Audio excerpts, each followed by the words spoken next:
साथियों, यदि आप मॉर्टलिटी को लेकर के परेशान हैं और खास करके विंटर सीजन में आप सीरीज स्टॉकिंग करना चाहते हैं और आपको पता है कि विंटर सीजन में मॉर्टलिटी अच्छी खासी होती है, तो इससे बचने के यदि आप सुविधा ढूंढ रहे हैं, यदि आप बायोफ्लॉक फिश फार्मिंग कर रहे हैं और बायोफ्लॉक फिश फार्मिंग में विंटर सीजन को लेकर के परेशान है कि विंटर में मछलियों को सर्वाइव कैसे करवाएं, ये सारे टॉपिक्स आपको लगते हैं कि आपके काम के हैं, तो आज ये वीडियो समझ लीजिए बिल्कुल आपके लिए बना हुआ है। इस वीडियो के अंदर आप जाएंगे तो आप देखेंगे कि विंटर के सीजन में खास करके मैं बात करूं दिसंबर टू जनवरी या 15 फरवरी तक बहुत सारे ऐसे स्टेट्स हैं जहां अच्छी खासी ठंड पड़ती है और साथ साथ धुंध पड़ती है। ये धुंध, ये ठंडी, ये विंटर मछलियों के लिए एक प्रकार का काल है, क्योंकि हम लोग जो बायोफ्लॉक फिश फार्मिंग करते हैं मोस्टली इस सिस्टम में ज्यादातर लोगों ने पंगासियस जो है कर रखी है। यदि आप पंगासियस की फार्मिंग कर रहे हैं और विंटर का सीजन है तो समझ लीजिए ये जो है जले में नमक छिड़कने टाइप का है, क्योंकि ये उनके लिए और जहर का जो है काम करता है।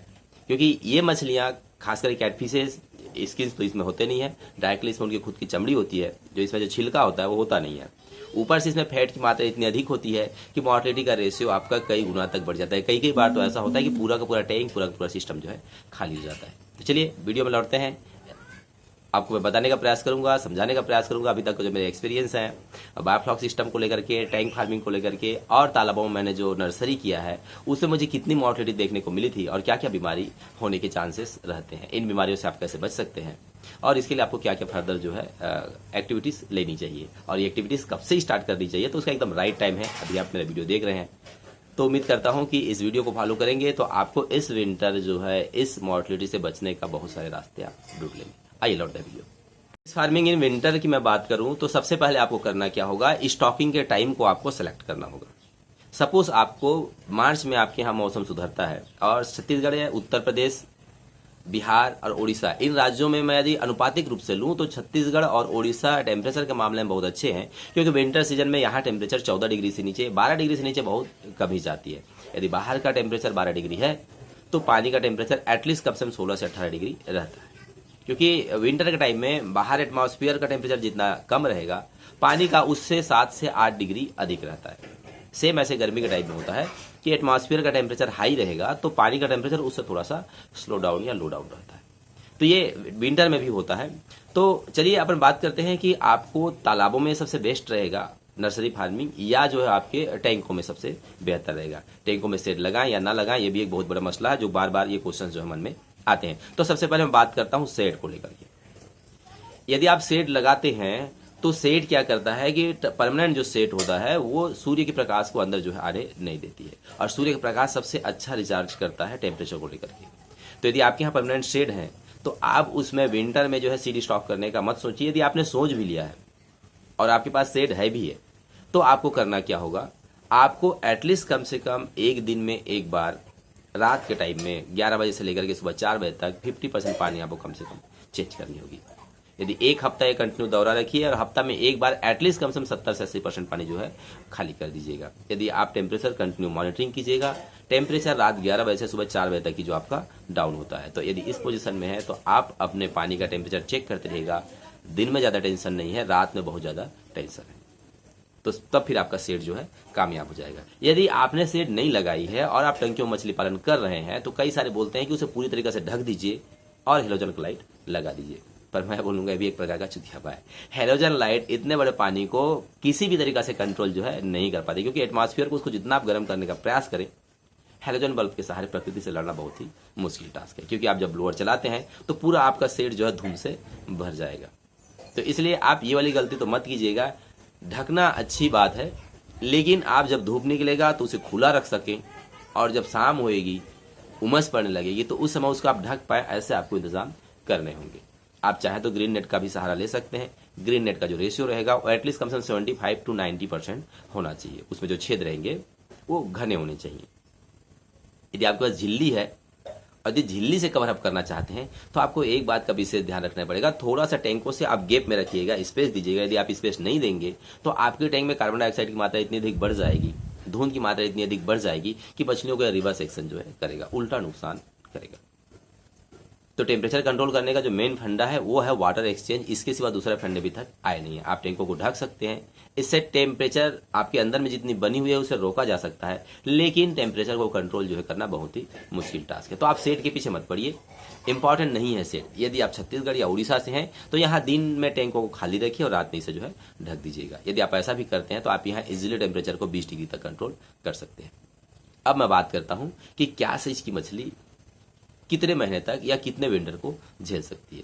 तो मैं आज जो चर्चा कर रहा हूँ इस विंटर सीजन में, खास करके आज मैं पंगासे से बात करूंगा। यदि आपको दूसरी मछलियों पर भी आज जानकारी चाहिए, जैसे तिलापिया हो गया, रूपचंदा हो गया, रोहू कतकम मृगल हो गया, सिंगी हो गया, देसी मांगुर हो गया, पापदा हो गया या चिंगड़ा हो गया, स्कैम्पी हो गया, झींगा हो गया, इन सब पर भी अपन बात कर सकते हैं, बशर्ते आपकी नीड, आपकी जरूरत किस टॉपिक पे है मुझे बता दीजिएगा। मैं उस हर टॉपिक पे वीडियो बनाने का प्रयास करूंगा, क्योंकि विंटर अभी थोड़ी सी बाकी है, उससे पहले की तैयारी अपने को करनी है। चलिए लौटते हैं टॉपिक पे। सपोज आपने सितंबर ये एंड आने वाला है, आधी सितंबर गुजर चुकी है। यदि आपको 100 ग्राम के बच्चे चाहिए और आप छत्तीसगढ़ या उड़ीसा से हैं तो आज के डेट में सितंबर एंड होते होते आपको एटलीस्ट 1000 लाइन का बच्चा स्टॉक करना पड़ेगा। एक बच्चे की साइज जो है कम से कम 1 ग्राम होनी चाहिए, तब जाकर के 100 ग्राम को टच कर पाएगा नवंबर तक। यदि आप उत्तर प्रदेश या बिहार या हरियाणा या पंजाब या उत्तराखंड उस रीजन से हैं जहां ठंडी अच्छी खासी पड़ती है, तो आपको एटलीस्ट इस सितंबर में 500 लाइन का बच्चा स्टॉक करना चाहिए, जो कि आपको 100 ग्राम तक टच कर पाएगा। यदि आप इस महीने को डिले कर जाते हैं या अक्टूबर में आप स्टॉकिंग करते हैं तो आप छत्तीसगढ़ से हैं या उड़ीसा से हैं तो एटलीस्ट आप 500 ग्राम का बच्चा स्टॉक कीजिए। यदि आप उत्तर प्रदेश, बिहार, हरियाणा, पंजाब या उन जगहों से हैं जहां विंटर तगड़ी पड़ती है तो आपको एटलीस्ट कम से कम 200 लाइन से 100 लाइन का बच्चा जो है स्टॉक करनी चाहिए। मैं बार बार ये 100 ग्राम साइज पे आने की बात क्यों कर रहा हूँ, क्योंकि मछली के साइज को लेकर के विंटर में बहुत ज़्यादा इंपॉर्टेंट है। यदि आपके बच्चे 100 ग्राम, 50 ग्राम, 30 ग्राम तक रहते हैं तो सर्वाइव करना काफ़ी आसानी हो जाता है, क्योंकि उनके शरीर में इतने फैट बन चुके होते हैं कि वो पूरे विंटर यदि खाना ना भी खाएं तो अपने आप को सर्वाइव जो है करा लेते हैं। यदि मैं छोटे बच्चों की बात करूं, जो कि आपका 1000 लाइन या 500 लाइन या 200 लाइन के बच्चे हैं, ये बच्चे विंटर में सर्वाइव नहीं कर पाते, क्योंकि अधिक ठंडी कारण इनका पूरा जो बॉडी का खुद का एक टेम्परेचर होता है वो एकदम बहुत ही कम हो जाता है और इनमें फैट की मात्रा बहुत कम होती है, और ये फिर जब नहीं लेते हैं तो भूख में ये मर जाते हैं। तो आपको छोटे बच्चे डालने से बचना चाहिए। तो क्या हम 300, 400, 500 ग्राम की मछली रख सकते हैं, क्योंकि उनमें अच्छी खासी फैट हो सकती है? ऐसा बिल्कुल भी नहीं है। यदि आप बड़ी मछलियां लेंगे तो आपको क्या होगा, इसमें फैट की मात्रा इतनी अधिक होती है कि जब विंटर का टाइम आता है तो विंटर के टाइम में ये सारे फैट जो है जम जाते हैं और इसी कारण मछली का मूवमेंट पूरी तरीके से बंद हो जाता है। यदि उनकी मैं डार्सल फिन की बात करूं, वेंट्रल फिन की बात करूं या कॉर्डल फिन की बात करूं, यानी कि आगे के पंख, पीछे के पंख, ये इनकी मूवमेंट इतनी कम हो जाती है कि मछलियां सीधी स्ट्रेटली ऐसे डूब जाया करती है। तो ये समस्या आपको खास करके देखने को मिलेगा यदि आप बड़े साइज के बच्चे जो है पाल रहे हैं। तो आपको मछली का साइज 100 ग्राम, मैक्सिमम 200 ग्राम, इससे ऊपर जो है नहीं ले जानी चाहिए। यदि 100 से 150 ग्राम का बच्चा है तो अच्छा सर्वाइव करेगा। ज़्यादा बड़े हैं तो मोर्टेलिटी का रेशियो बढ़ जाएगा, ज़्यादा छोटे हैं तो 99% चांस है कि मछलियाँ जो है मरेंगी। अब बात करते हैं कि ये मछलियाँ मरती क्यों हैं। सबसे पहला कारण मछलियों का फैट कम है तो भी मरेंगी, फैट ज़्यादा है तो भी मरेंगी। एक्चुअल जो उनका फैट है 100 ग्राम साइज के बच्चे में काफ़ी अच्छा होता है, इस साइज की मछली आपकी तगड़ी सर्वाइव करेगी। दूसरा कारण है फिश डिसीज, बीमारियाँ। जब विंटर आती है मछलियाँ काफ़ी स्ट्रेस में रहती हैं और स्ट्रेस के कारण उनको ढेर सारी बीमारियाँ जो है होती है। खास करके मैं फंगल इन्फेक्शन की बात करूँ, फिर रॉट या टेल रॉट की बात करूँ, ये दोनों बीमारी अक्सर मछलियों में हो जाते हैं। यदि इस पर भी आपको जानकारी चाहिए तो मुझे लिख भेजिएगा। यदि आप फिन और टेल रॉट पे जानते हैं तो कोई दिक्कत नहीं जानते तो मैं बताने के लिए हूँ। आप मुझे बस एक कमेंट बॉक्स में छोटा सा चैट करना होगा, मैं आपके लिए वीडियो जो है ले आऊँगा अगले टाइम पे।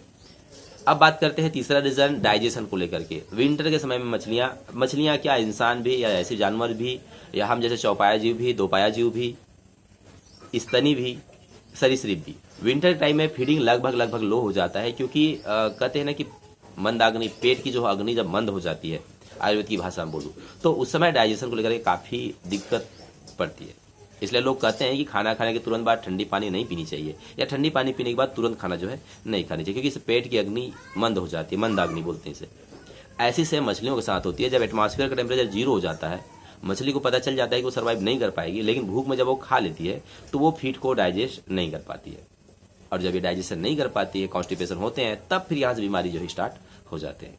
तो यदि आपका मछली का पेट जो है अच्छा रहेगा, साफ रहेगा, तब आपकी मछली जो है चंगी रहेगी।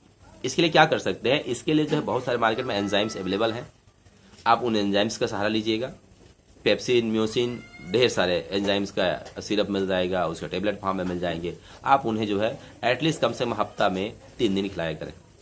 इसके अलावा दूसरी चीजें जो सॉल्ट होती है वो मछली के पेट को अच्छा खासा साफ करने में मदद करती है, इसके साथ साथ उनके स्ट्रेस को दूर करने में काम करती है। तो हफ्ता में एक बार यदि आप चाहें तो स्वाद अनुसार जितना हमको स्वाद पसंद आता है उतनी मात्रा में नमक आप ऐड करके दे सकते हैं। यदि मैं केजी वाइज बात करूं तो 1 किलो फीड में आप 15 ग्राम तक नमक ऐड कर सकते हैं। नमक का घोल बना लीजिए, फीड को उसमें टफ कर दीजिएगा, थोड़ा मॉइस्ट सूखने दीजिएगा, सूखने के बाद मछलियों को आप खिला दीजिएगा। आप ऐसा भी काम कर सकते हैं। तो मछलियों के पेट को खाली करने के लिए जो भी आपके सिस्टम अवेलेबल है वो आपको करनी चाहिए। चाहे तो आप हफ्ता में एक बार फीडिंग रोक सकते हैं, ये भी एक प्रकार का तरीका है। तो मोरल ऑफ द सेंस, मछलियों की पेट चंगी रहेगी तो मछलियां अच्छी रहेगी। इसके बाद बात करते हैं मेन कारण कि पानी की मात्रा जैसे जैसे बढ़ती है आप, तो लोग क्या सोचते हैं कि विंटर के टाइम में पानी के डेप्थ को 5 से 6 फीट क्यों ना कर दिया जाए, क्योंकि नीचे की पानी गर्म रहेगी, ऊपर की पानी ठंडी होगी। पर ये आपका सबसे जो है जहरीला सोच है। ये सोच आपकी मछलियों का एक प्रकार का जहर है, क्योंकि जैसे ही पानी का डेप्थ आप बढ़ाएंगे, पानी जब पूरी ठंडी हो जाएगी तो उसको अगेन रिचार्ज कर पाना है या उसको हीट दे पाना है बहुत ही टेढ़ा टास्क है। और ये जो मैं बात कर रहा हूँ मछली पंगासियस की, एयर ब्रीदर है, बार बार ऊपर और नीचे जो है होती रहेगी, इनकी हैबिट्स में शामिल है। तो ऊपर का लेयर जब ठंडा होगा और नीचे का लेयर गर्म होगा, तो जैसे ही वो गर्म से ठंडे पानी में आएगी उसको एक प्रकार का शॉक लगेगा, और ये शॉक उसके लिए बहुत जो है हानिकारक होता है, उनकी जान तक चली जाती है, मछली कोलैप्स कर जाती है। तो आपको कोशिश ये करना है कि इनका टेम्परेचर लगभग इक्वल आपको रखने का प्रयास करना है। एयर सिस्टम आप बिठा सकते हैं, पैडल व्हील लगा सकते हैं, और या फिर आप डीप वाटर हीटर का यूज कर सकते हैं। इसके अलावा मैं बात करूं कि यदि आपके पास पानी का डेप्थ कम रखते हैं, आप 3 फीट 3.25 फीट रखते हैं, तो इस पोजीशन में आपका क्या होगा, 3.25 फीट पानी रहेगा, तो उसको आप इजीली जो है चेंज कर सकते हैं। से बचने का आपका जो सबसे बेस्ट तरीका है वो है आपका वाटर एक्सचेंज। रात 10 बजे से लेकर के या 11 बजे से लेकर के मॉर्निंग तक आपको पानी रिचार्ज करनी है डीप बोरवेल वाटर का, बोर्स के पानी से। इसके बाद जो है मॉर्निंग में उसे सेम उसी मात्रा में आपको खाली करनी है। यदि आपने रात भर में 2 फीट पानी भरे हैं तो आपको दिन में 2 फीट आपको पानी खाली करने पड़ेंगे। तो इस तरीके से आप वाटर एक्सचेंज डेली करते रहिएगा। यदि आपके पास जितना वाटर का सोर्स है उसके हिसाब से आप अपना एरिया जो है चुन लीजिएगा। यदि आप तालाबों में करने वाले हैं तो आपको इसमें खासा दिक्कत होता है, क्योंकि तालाबों में एटमॉस्फेयर को के टेम्परेचर को कंट्रोल करना है बहुत ही टेढ़ा टास्क है।